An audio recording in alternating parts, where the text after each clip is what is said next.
ഉത്തരകേരളത്തിലെ ക്ഷേത്രോത്സവ ചടങ്ങുകളും കർണാടകയിലെ ക്ഷേത്രോത്സവ ചടങ്ങുകളും സമന്വയിക്കുന്ന രാമപുരം മഹാവിഷ്ണു ക്ഷേത്രത്തിലെ രഥോത്സവത്തിൽ വൻ ഭക്തജനത്തിരക്ക്. തച്ചുശാസ്ത്രവിധി പ്രകാരം 250 കോൽ തേക്കിൻകാലിൽ നിർമ്മിച്ചതാണ് രഥം.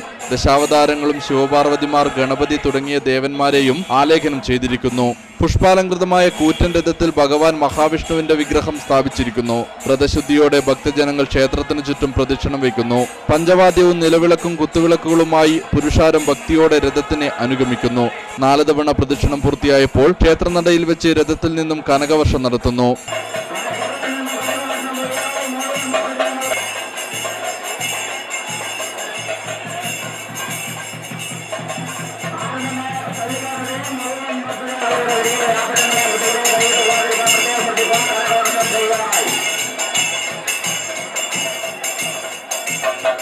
കനകവർഷത്തിലൂടെ ലഭിക്കുന്ന പ്രസാദം സർവൈശ്വര്യങ്ങൾക്കും കാരണമാകുമെന്നാണ് വിശ്വാസം. ഉത്തരകേരളത്തിലെ 4 ബ്രാഹ്മണ ശ്രേഷ്ഠരാണ് ഭഗവാനെ പല്ലക്കിൽ എഴുന്നള്ളിക്കുന്നത്.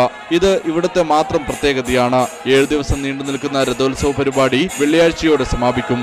Nikesh Thavam, news bureau, Pazhayangadi.